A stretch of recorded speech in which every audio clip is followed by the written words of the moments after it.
Today, as you know, is the presentation by our chairman, Harpal Brar, Comrade Harpal Brar, on the 70th anniversary of the victory against fascism. And Harpal has spoken on this before, most recently both to the Stalin Society in India and to the special conference of the Czech and Bohemia Communist Party in Prague. And some of you, I don't think we've got any copies at the moment, but some of you may have been here 10 years ago and seen the booklet when he spoke on the 60th anniversary. This was a world-changing, history-changing event, the victory over fascism, when really the brunt of the struggle was borne by the USSR under the leadership of the CPGB and Comrade Stalin. So without any more introduction, I'm going to hand you over to Harpal for the presentation. Thank you.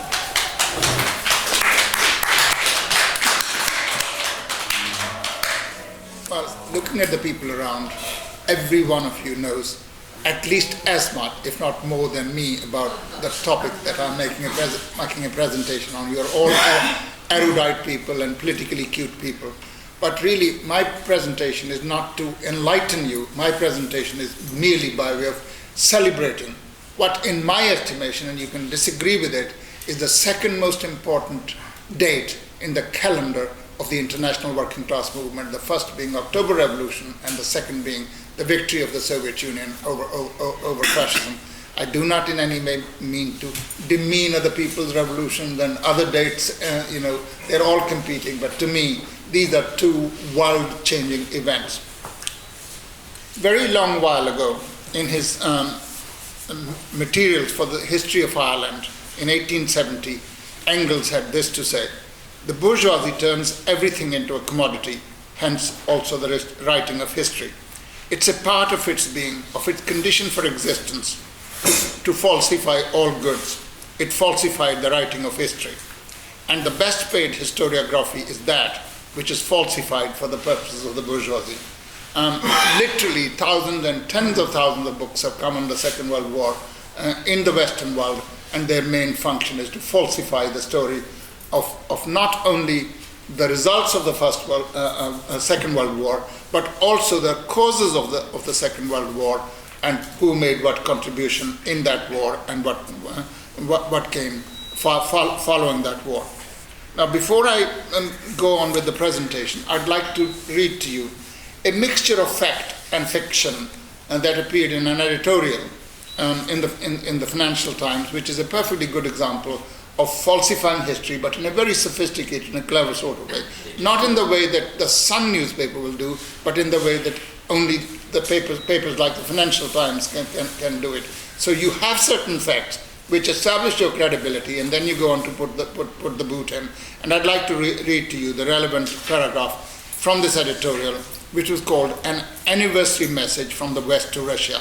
The Soviet role in the defeat of Nazism must never be forgotten." So that looks good, because the bourgeoisie can't make up its mind. On the one hand, they say they played no role, and then the very clever ones say, no, this really doesn't wear. Even with our 24/7 propaganda, nobody is going to believe that. So they say, yes, it was the greatest contribution, but, and it's what Lenin used to call Shkadrin's but. That's what we really need to do.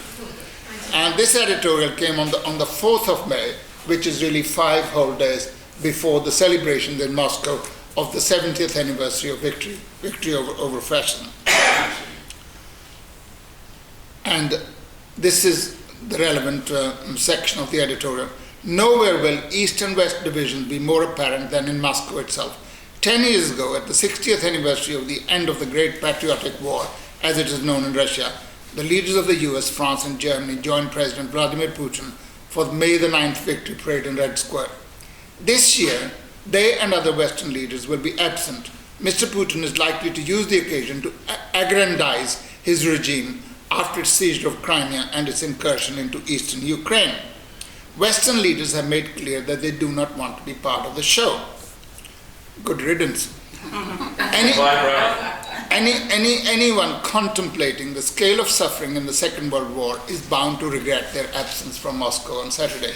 And these are the facts. The Soviet Union lost more than 27 million citizens and its role in defeating Nazi Germany was greater than that of any other state. So that's not a bad admission. The number who died in the siege of Leningrad alone exceeded the total losses of the British and US forces combined in the entire war. Then it goes on to say the battles of Stalingrad and Kursk were the turning points of the conflict. Russia's role was central and critical, and this should never be forgotten by historians. The 70th anniversary ought also to be a moment when the world comes together, not only to honor those who gave their lives to defeat Nazi tyranny, but to recognize the difficult moral lessons of the conflict. The world did not prevent the Holocaust of the European Jewry. The world doesn't come into it. Western imperialist countries who knew that Jewry was being destroyed did bloody nothing about it. It was known to Churchill, it was known to Roosevelt, and they were not particularly concerned. Nor about the socialists and trade unions, absolutely. Or gypsies or anyone else. And then it goes on to say, quite rightly, the saturation bombing of Hamburg and Dresden were excessive. Well, they were excessive basically because at least Dresden was going to be in the Soviet zone of occupation, and they wanted the Soviet zone of occupation to be desolate. Dresden was a very big industrial town of great import, so they wanted the Soviet Union to inherit nothing but rubble and trouble. And then it goes on to say the Red Army committed hideous war crimes. Notably the destruction of the Polish officer corps at Katyn. That's another subject we've dealt with.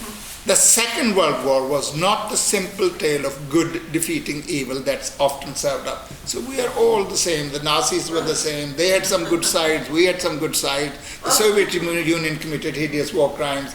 And so it carries on. Yet the absence of Western leaders from Moscow, while regrettable, is understandable. Mr. Putin's annexation of Crimea and his incursions into Ukraine are the first redrawing of the map of Europe by force since the end of the Cold War. Have they not heard of Yugoslavia? That's exactly what I was thinking. Have they not heard of Yugoslavia? Russian aggression in eastern Ukraine, and you know there's not a single Russian soldier in eastern Ukraine. Of course, Russian aggression takes place within Russia, and that's really terrible. The Russians should have soldiers on the border with Ukraine is terrible, just like the Americans should really not have soldiers on the border with Mexico. Russian aggression in eastern Ukraine has been contained, but it has not been stopped. This makes any show of Western solidarity with Mr. Putin impossible at the present. The likely tone of next week's celebration in Moscow would also make Western leaders uncomfortable. Russian state propaganda repeatedly links the victory against Nazism with recent events, quite rightly, in Ukraine, describing the pro-European Ukrainians who toppled President Viktor Yanukovych as fascists and Nazi collaborators. That's precisely what they are. The May the 9th commemoration in Red Square is unlikely to show restraint in using history as a propaganda weapon. Now, isn't that terrible that you should use history as a propaganda weapon? At this solemn moment, the West leaders should take the opportunity to declare that whatever differences they have with Mr. Putin, they have none with the people of Russia. Mr. Putin may wish to use Victory Day as an exercise in militaristic posturing that puffs up his regime, but millions of Russians and other former Soviet peoples who fought heroically to rid the world of Nazism deserve better. In Russia and beyond, they should be honored for the extraordinary sacrifices they made and for no other purpose. So that was the editorial. Now, you could write a whole volume. As Lenin used to say, it takes 100 wise men to answer a question asked by one fool.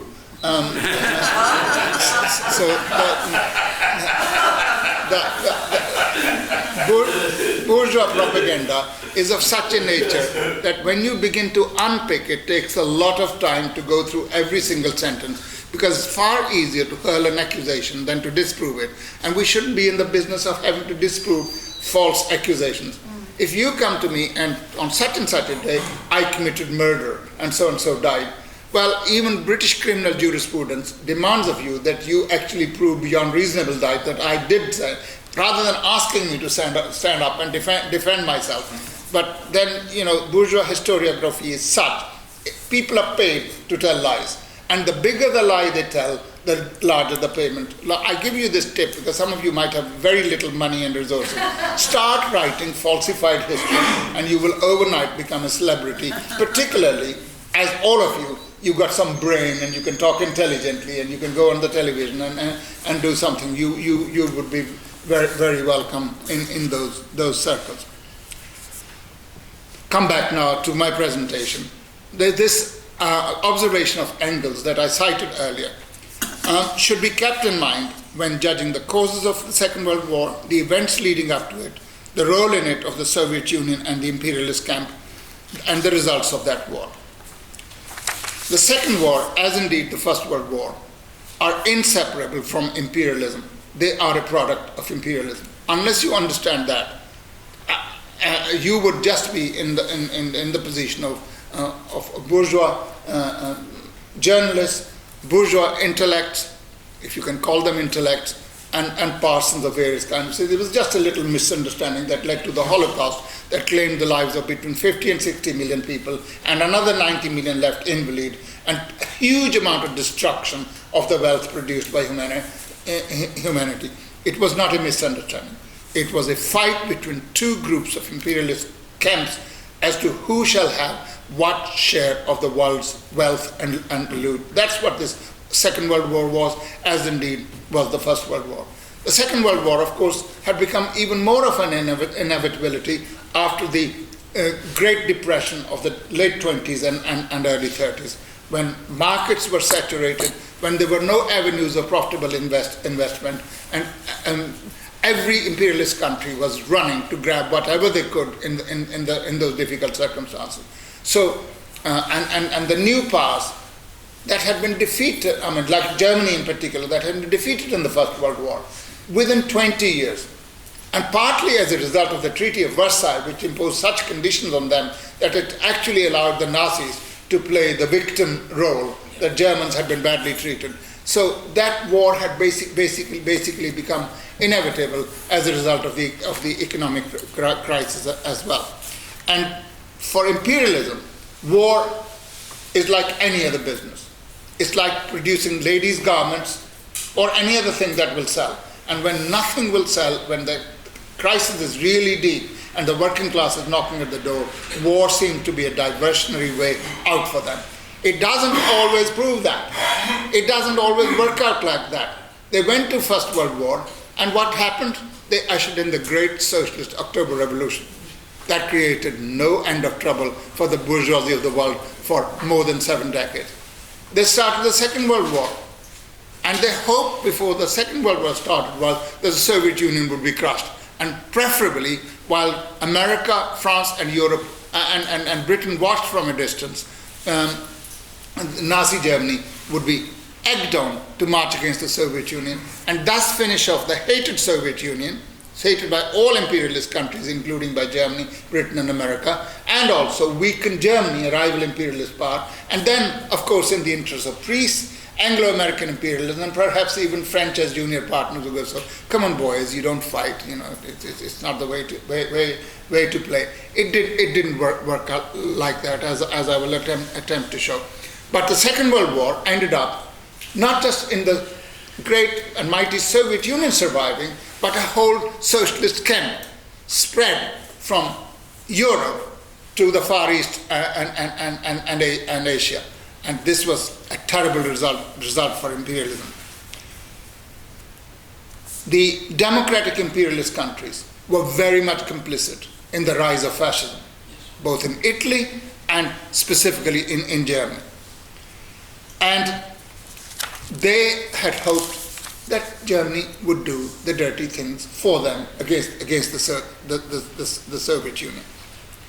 And now, of course, the results were a disaster for imperialism. And ever since they've been saying the Second World War was terrible, because at the end of it, peoples of Europe were not liberated from Nazi Germany, but were subjugated by the Soviet Union. This is a narrative that they've told their little fascist quislings in the Baltic states and in places like Poland.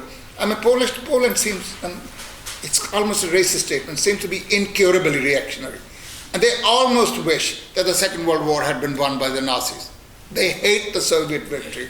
The Baltics hate the Soviet victory. So there are people with Nazi emblems walking about the streets of the capitals of these countries, of course with much help from the guardians of freedom and democracy all over the world: US imperialism, British imperialism, French imperialism. The Soviet Union's position about the Second World War before it started was like this. Soviet Union did not want war. No socialist country wants war. They want to devote all their time and resources to the construction of good life for their citizens. Secondly, the Soviet Union was concerned that the Soviet Union knew that she could not avoid the war. As the old Chinese saying goes, the tree may prefer the calm, but the wind will not subside. Yeah? Soviet Union may want to keep away from the war, but the war will not keep away from the Soviet Union. The Soviet Union was surrounded by a whole system of imperialist states and their vassals and their satellites. So if the war should come, then the Soviet Union should not be left alone to fight it. It should have allies on its side. Thirdly, the Soviet Union knew, and people sometimes laugh, how can you talk of democratic imperialist countries?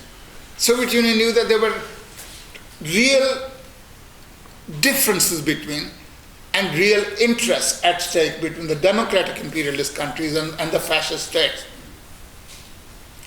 And basically, what were these differences? The democratic imperialist countries were only democratic because they were sitting pretty on the largest part of the world's wealth. Yeah. And the others who were not so democratic wanted to have a hand in it. Now the new ones had come to the banqueting table of imperialist colonialism and imperialist finance capital a bit late. And when they came to the banqueting table, all the seats were occupied. Now, in the world of capital, how do you solve this problem that some people have got the seats and others haven't? Could somebody give me a glass of water? How do you solve this problem? It can only be solved by fisticuffs, which means since it's for world domination, it can only be a world war. Every corner of the world, directly or indirectly, was involved in this war. So they would definitely start war. And the democratic imperialist countries were intending to safeguard their own corners. So the Soviet Union expected to and was actually able to exploit the differences between the democratic and fascist powers. And then, fourth, the Soviet Union did its best to conclude a collective security pact with the democratic imperialist powers. They wanted to have an agreement to stop what was expected to be the German aggression against neighboring countries. Under the 70-year rule, in 2008, papers were released by the Foreign Office. And under that, literally up to 2 weeks before the start of the Second World War, the Soviet Union made an offer, and the offer was made by the Soviet Minister of Defense, Marshal Clement Voroshilov, and the Red Army Chief General Boris Spochnikov. And they said that the Soviet Union would put up 120, believe it, 120 infantry divisions, each with 19,000 troops, 16 cavalry divisions, 5,000 heavy artillery pieces, 9,500 tanks, and up to 5,500 fighter aircraft and bombers on Germany's borders in the event of war in the West. Declassified minutes of the meeting show. And Britain sent a delegation headed by Admiral Drax. He went by the slowest possible route. He went by boat, he didn't go by air. And when he reached the Kremlin, he and the French officials accompanying him said they were sent only to talk and listen, but they had no plenipotentiary powers to conclude a binding agreement. Soviet Union had been trying it for a very long time to conclude collective security arrangements with the democratic imperialist countries. It didn't work out, and the democratic imperialist countries, of course, did a dirty that in September of 1938, France and Britain concluded the Munich Agreement, whereby they handed Czechoslovakia over to the Nazis. What's more, these papers that were released in 2008 further say they told the Czech president, Mr. Beneš, he was not to invoke the treaty he had for the defense of Czechoslovakia with the Soviet Union. So Beneš didn't. So Czechoslovakia was dismembered as a result of it. So when the Soviet Union came finally to listen to Admiral Drax and that they were wasting their time, it is at that time that the Soviet Union accepted the offer of Germany, which had been going on for months and months, to send Ribbentrop to Moscow to talk about a non-aggression pact. And within literally days, the Nazis sent Ribbentrop. There was, you just imagine a meeting in the Kremlin. There's Ribbentrop sitting there with one or two other German officials. There is important members of the Soviet Communist Party, Stalin, and they deliberately, of course, seat Kaganovich, a Ukrainian Jew, next to Ribbentrop. And they signed the non-aggression pact. The Germans wanted to include in it a treaty of friendship. And Stalin said, we're not treating it. After you've been pouring piles of manure on us for so long, we can't have a friendship with you. We are happy that you won't invade us and we won't invade you. That's what this pact was. It wasn't a pact for carving up anybody, it was a pact of non-aggression. So the Soviet Union would do that, but I'll come to that in a minute. So when these states refused to sign such a pact and continued the policy of appeasement of Nazi Germany, in an effort to encourage Nazi Germany to march her forces in the direction of the Soviet Union was forced to protect her own interests, and hence this late August 1939, 23rd of August 1939, non-aggression pact between the two countries. And they're all crying, didn't Stalin betray? Who did Stalin betray? Stalin's responsibility was to the Soviet people and to the world humanity at large. His responsibilities were not to imperialism of any country. If imperialism is trying to do down the Soviet Union, destroy the Soviet Union, is Soviet Union not even in ordinary rules of defense, self-defense? You come and start hitting me in the street, am I not allowed to hit you back? English jurisprudence accepts that. Why should the Soviet Union not? And of course the Soviet Union did that. And by signing the non-aggression pact, about which not only reactionaries of ordinary kind, but reactionaries of the Trotskyite and revisionist kind ballyhoo all over the place, actually the Soviet Union saved herself and saved the whole of humanity, for which we should applaud the Soviet Union and the Soviet leadership. This pact ensured, I'm asked to look towards the camera. I'm not used to acting, but there you are. This pact ensured the Soviet Union nearly 2 years of preparation, during which time she wasn't sitting idly by and watching. She was making sure her industries were ready to actually face the onslaught that was going to be launched against her at some stage or the other. Shifting her war industries to the Urals, away from its western borders to protect herself, and making every possible preparation. When the war eventually did come, in June 1941, all the bourgeois, everywhere, from its statesmen to its, what Lenin used to call, penny-a-liner scribblers, all said Soviet Union was bound to collapse within 6 weeks. Why was it bound to collapse? Well, apparently the Soviet Red Army had been decapitated after the trial of Tukhachevsky and his fellow 5 or 6 generals. So there was no command. How can you fight without good generals? Secondly, the Soviet Communist Party had been denuded of its really most capable and able leaders through the Moscow trials, 3 Moscow trials, And thirdly, if France had crumbled within 6 weeks, the strongest continental power with its Maginot Line, if Poland had crumbled within 2 weeks, what chance did a Soviet army denuded of leadership, both military and political, what could it do? Well, 6 weeks became 6 months. 6 months became over 4 years. And far from crumbling, the Soviet Union was the only country that actually began with the Battle of Moscow to destroy the myth of invincibility of the Nazi armies. I will come back to it again and again because I like it. It's like somebody phoning his bank and saying, "Can I speak to the bank manager, please?" And the woman said, "Sorry, sir, he died last week." and then few days later, he phones again, "Can I speak to the bank manager?" And it happened 3 or 4 times. He said, "Sir, are you not the one who's phoned several times before?" He said, "Yes." "Why do you do that?" He said, "I love hearing it."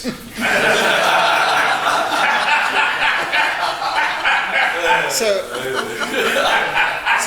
I will be referring to these battles again and again because I love repeating them. So if you're bored with it, just forgive me. Because you've got to hear about it, yeah.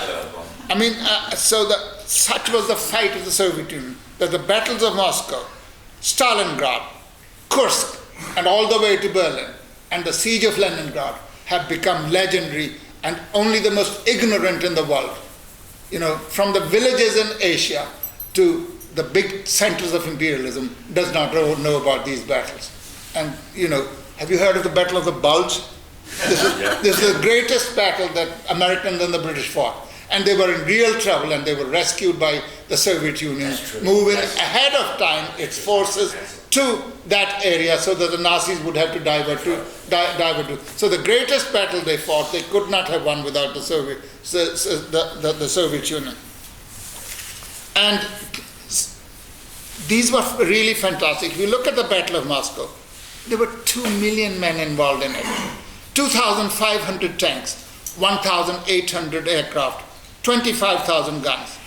Soviet losses in this battle were truly horrifying.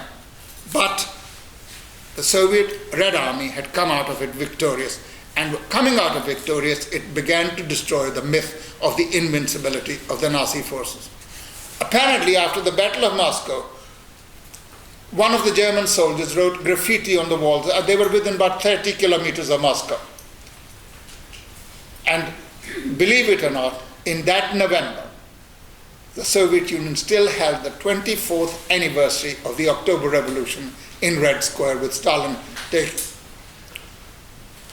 speaking and taking the salute. And one of the Nazi soldiers wrote, "We're off to Berlin." And a Soviet soldier came later on and put a rejoinder saying, "See you in Berlin."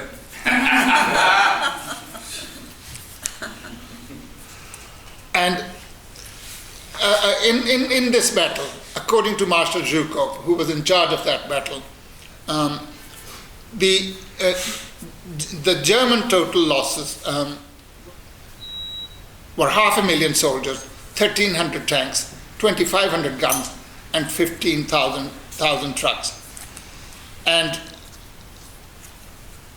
there are a lot of myths which are spread, partly as a result of Khrushchev's lying propaganda, that Stalin had panicked when the war started and he didn't know what to do, and he simply disappeared.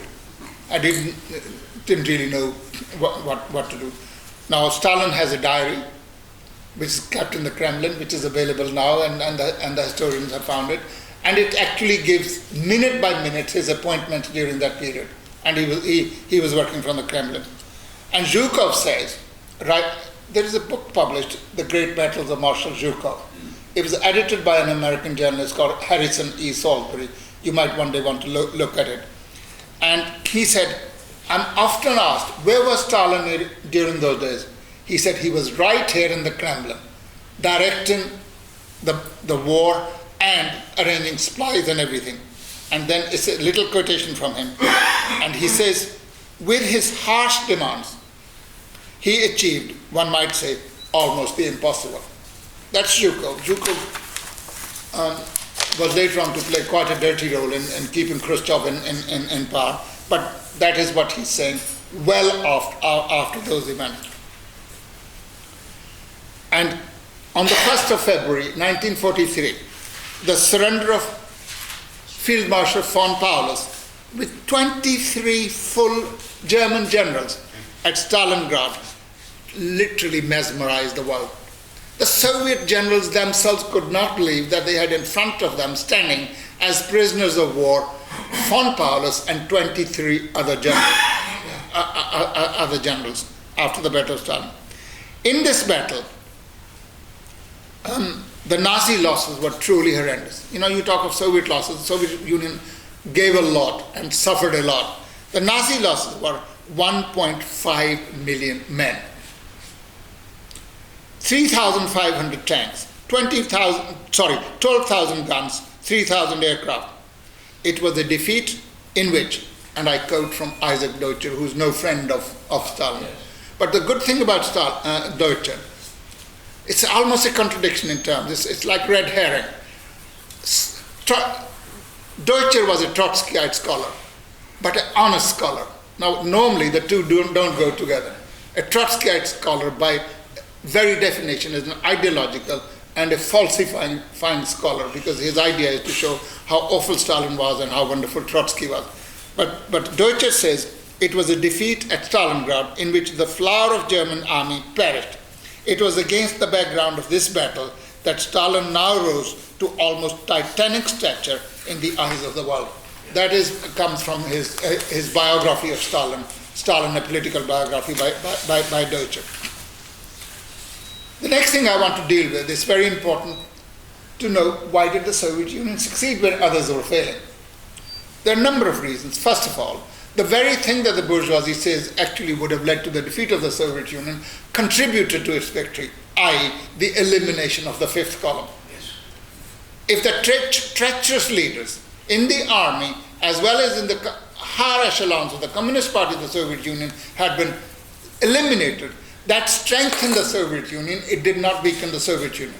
The countries that had a fifth column found that this fifth column collaborated with the Nazis. And a perfectly good example is France. Yes. Even today, if you go to France, nobody ever wants to talk of the Vichy government. The French bourgeoisie is ashamed of talking of it. It shouldn't be ashamed. It was very proud to negotiate with the Nazis because it thought it was the best thing to do in its own interest. It thought the Nazis will win. So they were onto a good thing. So most of the French bourgeoisie had deserted to the other side. It's only the minority of the bourgeoisie that were fighting, and it's the communists, the partisans, and ordinary patriotic French people who mobilized in that fight. And this is one. There's a guy called George Savas, and he says, when these Moscow trials and the trials of military officers were taking place, we just blame the Kremlin for doing all these things. But now we understand what they were doing. Had there been some well-directed shooting in Norway, in Britain, in Holland, in France, etc., the Nazis would not have the strength to occupy these countries as much as they did. And so the Soviet Union was doing a good thing. He says, he's a bourgeois writer. They then say that the Soviet Union was denuded of military leadership because General Tukhachevsky and 6 other generals had been executed. And yet, the Soviet Union produced more world-renowned generals whose names in cultured households are known everywhere in the world. And even if you're tired of that, I'm going to count some of these. General Zhukov. Yes. Yes. General Chuikov. General Stemenko. General Yeremenko. General Timoshenko. Vasilovsky. Sokolovsky. Rokossovsky. Konev. Voroshilov. Budeni. Meklis, Kulik, and many others. And their names were household names, not only in the Soviet Union, but also in the Western world. Excuse me. The second reason for the victory of the Soviet Union was the Soviet Union was a socialist country. As a socialist country, although it had inherited a backward Russia, the Soviet Union had, under the 2 5-year plans, been able to industrialize herself and bring her industry up to scratch. And she had been able to collectivize its agriculture.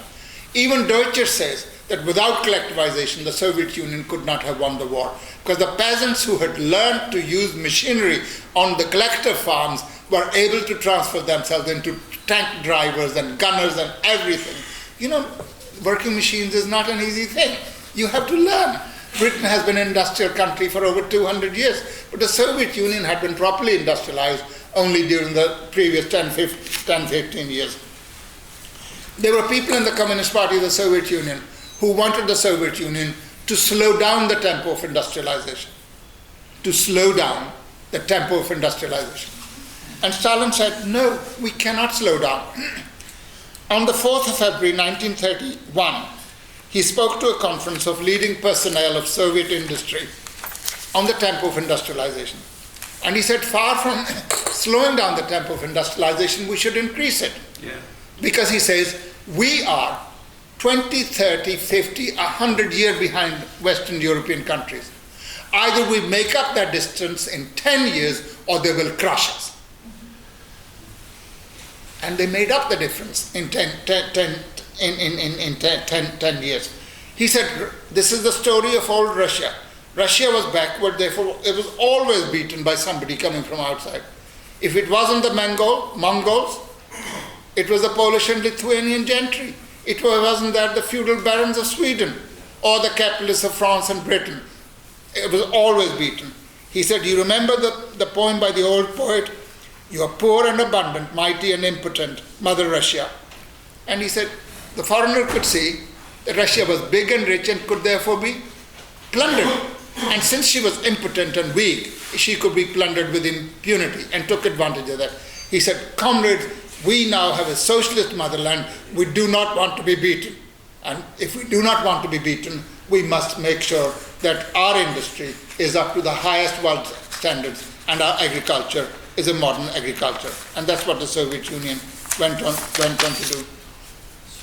The third reason for the victory of the Soviet Union was that the Soviet people were led by such a revolutionary party as the Communist Party of the Soviet Union Bolsheviks, which had the trust of the people of the Soviet Union, which had a correct strategy, which the people of the country knew the leadership would do everything to protect the interests of the people. They were at one with their people.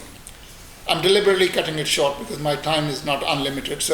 And the fourth reason was that there was such a wonderful thing, unique in world history, which had never happened in human history, the Union of Soviet Socialist Republics, which was composed of dozens of nationalities and national groups, every kind of religion, every kind of race, every kind of color of skin.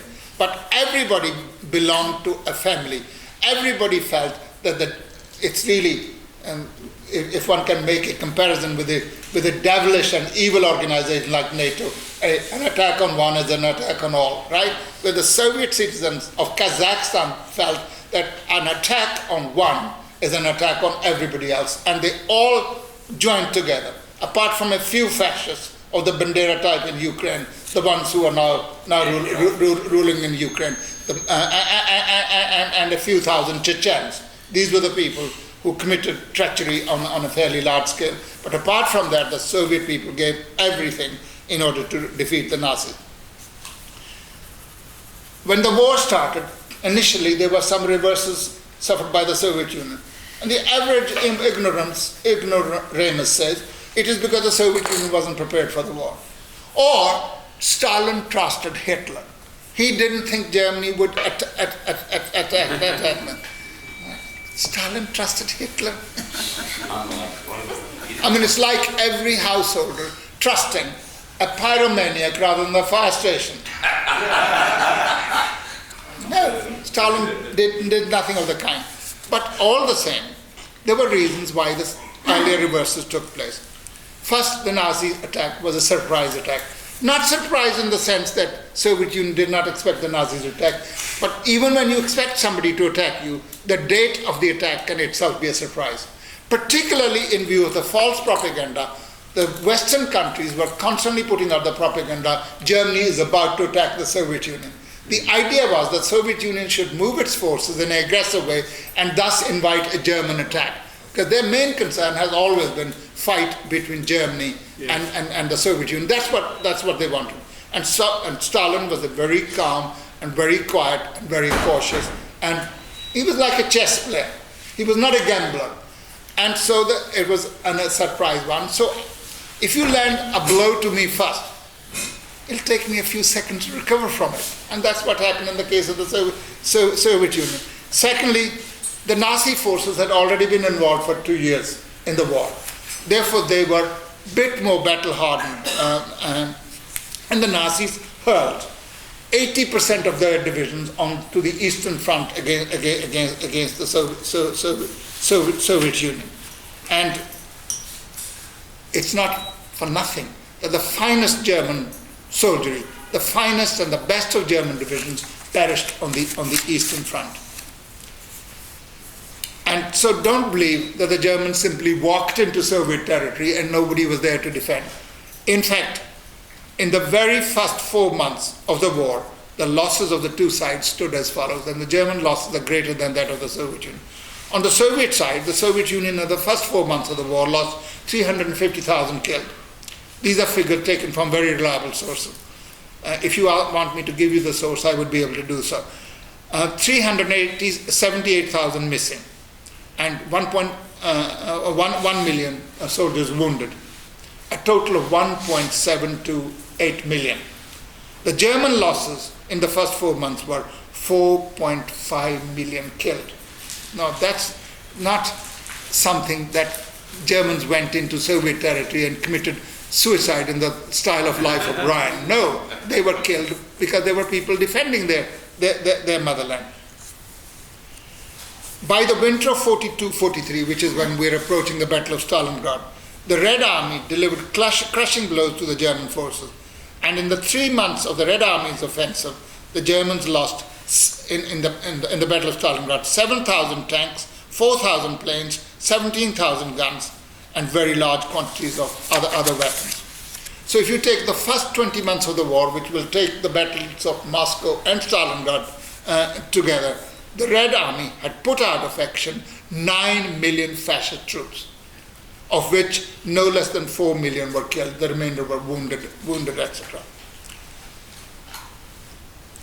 In the 3 months of the winter offensive of 1942-43, the Red Army routed 112 German divisions, killing more than 700,000 and taking 300,000 prisoners, including 24 generals, including Marshal von Paulus.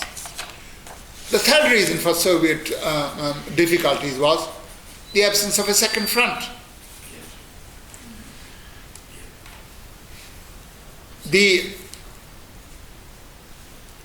Soviet Union was fighting, and when the Germans started the war, of their 256 divisions, they had hurled 176 against the Soviet Union. And if you take the divisions of their satellites, like Romania, Italy, Finland, Hungary, Slovakia, even one Spanish division, they had really a total of 240 divisions. These were fighting against the Soviet Union. They had only 90 more divisions left in the occupied territories, which were basically for guard duty and security. They were not doing any fighting there. So that when the Nazis were fighting on the Eastern Front, since there was no Western Front, there was no second front, they were free to carry on their fight against the Soviet Union, being totally free of worry as to what will happen in the West. In the May of 1942, that is after the Battle of Moscow, but before the Battle of Stalingrad, Molotov had come to London and reached a complete agreement with Britain and the representative of the United States government that a second front would soon be open. But within months of that agreement being reached, they reneged on it. They said they never agreed to it. In August 1942, Stalin met Churchill and Averell Harriman, Roosevelt's representative, in the Kremlin. He again reminded them of the second front. They made one excuse after the other. They never agreed to. There were difficulties, etc. They will not open it. And in fact, soon after that, a month after Soviet victory at Stalingrad on the 1st of February 1943, Churchill sent a message to Stalin that preparations were underway for a cross-channel operation in August 1943. That's in February, yeah? So Stalin saw it as a dilatory tactic to do absolutely nothing. He asked it to be shortened, but nothing happened. So the question is, why was the second front? Why was the second front not open? Because throughout the war, even when they were allies, American and British imperialism, forget about France because France was occupied, France had no power at that time, never gave up the desire to reverse the alliances, to actually come to an agreement with Nazi Germany and along with Nazi soldiers march hand in hand against the Soviet Union. It didn't come to that for a variety of reasons. We can one day discuss it. It didn't come to that, but that is what they had wanted to do. Can you believe it? In October 1942, at the height of the Battle of Stalingrad,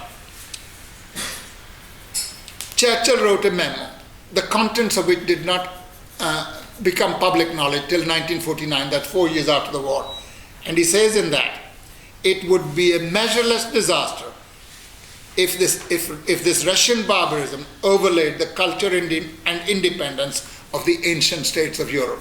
In other words, he was terrified that the Soviet Union might win victory over the Nazis, particularly at Stalingrad. With friends like that, you wouldn't need enemies in your camp, would you? And yet these are fellow anti-fascist fighters. Well, so because that's what he believed, he wouldn't want the second front open to help the Soviet Union. On the 23rd of November 1954, that's 9 whole years after the war, Churchill made a speech in his constituency of Woodford, that's in East London. And what does he say in this? I mean, Churchill towards the end had become quite demented. And this is what he says: even before the end of the war, as Germans were surrendering, I telegraphed Lord Montgomery, good old Monty, directing him to stack German arms so that they could be issued again to German soldiers to block Russian advance. This was such a stupid statement. It embarrassed the entire imperialist campus. And even the Times wrote, why the bloody hell did you have to blurt that out, even if you did that? At the Yalta conference, towards the end of the war is almost coming to an end, Churchill, Roosevelt and Stalin met and made various arrangements. And one of the agreements that they made was that Berlin would be occupied by the four powers. Although France was knocked out, Western imperialism really never gave up. Because it's an other imperialist voice on their side. So there'll be 4 zones of occupation: the Soviet one, American, British, and French. That's what they would be. And on learning of the decisions of the Yalta Conference, Goebbels, Hitler's propaganda chief, was so infuriated that he wrote an editorial in the fascist newspaper called Das Reich, in which he said an iron curtain would soon descend on the vast territory of Western and Eastern Europe. Now you associate this phrase with Churchill. Churchill used it in Fulton, Missouri, in the United States of America. But he had picked up from Hitler's deputy this pride. And as a bourgeois newspaper put, in the closing days of the war, the analysis in Berlin and London was exactly the same, that an iron curtain is about to descend on Western Europe. In March 1945, that's literally 5-6 weeks before the end of the war, realizing that the game was up, the Nazis tried to effect a last-minute reversal of alliances. So on the night of 23rd of April 1945, in the cellar of the Swedish consul in the old Hanseatic port of Lübeck in Germany, a meeting took place between the Swedish representative, Count Folke-Bernadotte, and Himmler.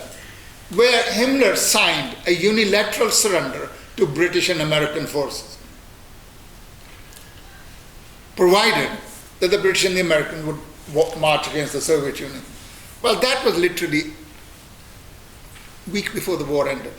But by that time, the Red Army was in occupation of Berlin, and to the great enjoyment of vast sections of humanity, the Führer was committing suicide, and the Red Star, the Hammer and Star flag was being raised on the Reichstag. So that's fate had been sealed.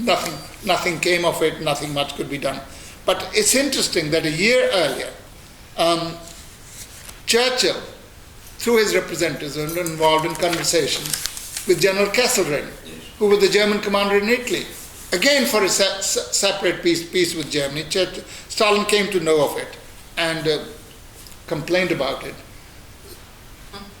Churchill said sorry, and of course, what could Stalin do? He says, okay, don't do it again. Yeah.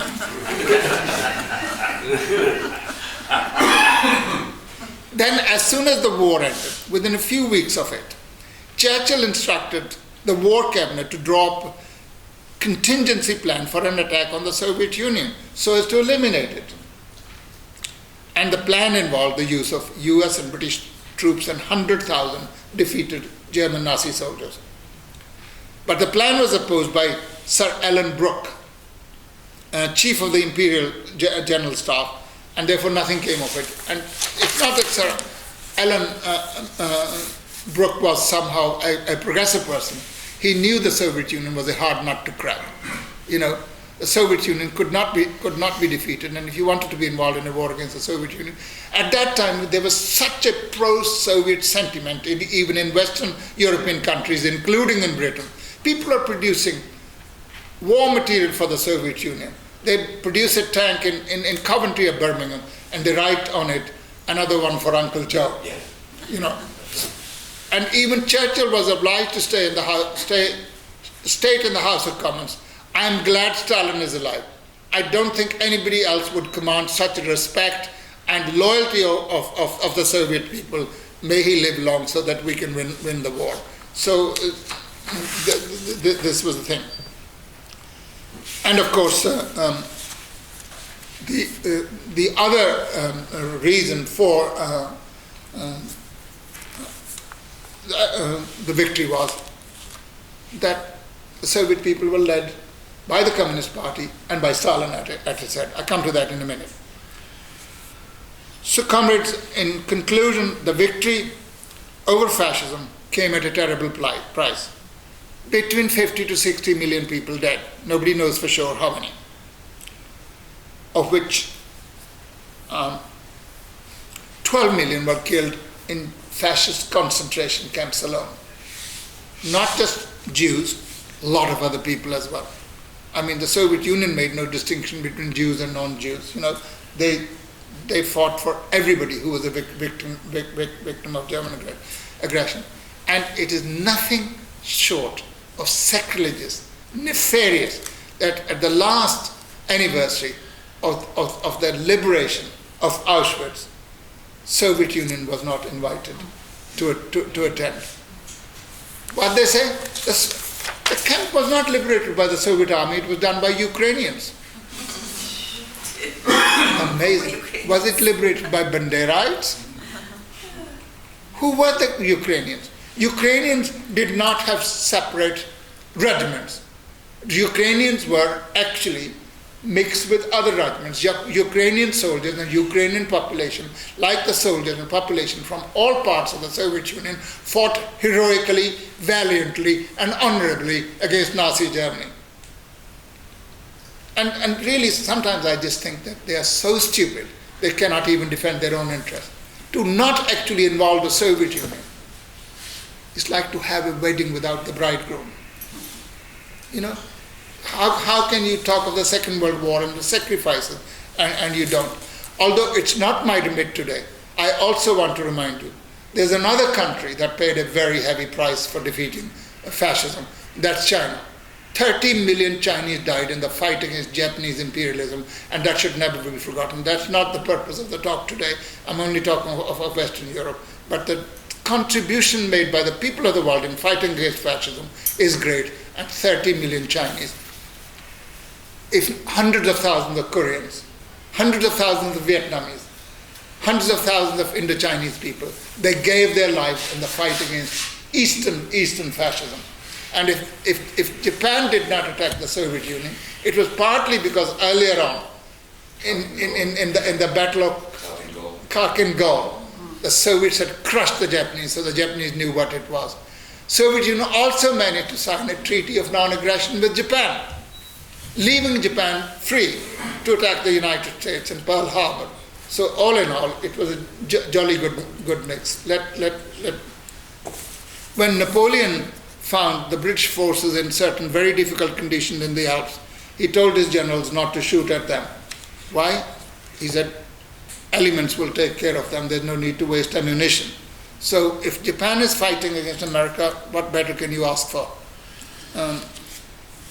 And the Soviet Union paid a very, very heavy price indeed. By comparison, the losses suffered by Britain and America were very, very small indeed. US lost 300,000 soldiers, and the British Empire lost 350,000 people, of which from the British Isles there were 224, and the 60,000 were civilians. On the other hand, a third of Soviet territory and economic resources were laid waste. 1,710 towns, 70,000 villages completely destroyed, 6 million homes and buildings ripped apart, 31,800 industrial plants stripped bare, 98,000 collective and state farms broken, and their livestock totaling 64 million animals destroyed or taken to Germany. This is the price paid by the Soviet Union in a war waged by imperialism to prolong its own past the sell-by date existence. Yet within 3 years of the end of the war, the Soviet economy had been restored to pre-war levels. And within 3 years after that, the Soviet economy had doubled again. And that is the resilience of the Soviet people and of the socialist system and of a family of nations like the USSR, and being led by a communist party like the Communist Party of the Soviet Union with its chief, Joseph Stalin. In the course of the war, the Soviet armed forces destroyed 506 divisions. You might ask me, if they had only 176 at the beginning of the war, how come the 506 were destroyed? Because as one is destroyed, they're reforming new ones. So in total, the Soviet Union destroyed 506 divisions, plus 100 divisions belonging to the satellites of Germany. In comparison, the American and British forces together destroyed no more than 176 divisions. Germany lost 10 million soldiers on the Eastern Front. In other words, 80% of its losses were on the Eastern Front. The two countries that lost most were Germany and the Soviet Union. The victories of the Red Army, as I said, I will mention again. The victories of the Red Army at Moscow, Stalingrad, Kursk, Berlin shall forever remain an eloquent tribute to the Soviet people, to the socialist system, to the CPSUB, and to their leader, Joseph Stalin. Humanity at large shall never fail to express its gratitude for the contribution of the Soviet Union in the defeat of fascism. The Soviet Union is no more, sadly. The present worst-ever economic crisis of capitalism is driving the various imperialist powers to war as the only solution to their problems. Wars from Yugoslavia through the Middle East and North Africa and now Ukraine are reminiscent of the Nazi hordes of yore. While remembering and paying tribute to the great sacrifices of the Soviet Union in the fight against fascism, progressive humanity must wage a determined struggle against the present day and coming imperialist wars, remembering that the struggle against and the overthrow of imperialism is inseparable from the struggle against war and fascism. So you can't have peace by saying we must have peace. It cannot be done by simply wanting to have peace. All men of goodwill and all women of goodwill unite to have peace. No, it will not come. We can only win peace and only win the fight against imperialism by working to overthrow it, undermine it, overthrow it, and replace it by socialism. That is the lesson that we have to learn, and with these words. I bow my head to all those who laid their lives in the fight against fascism. Thank you for listening to me.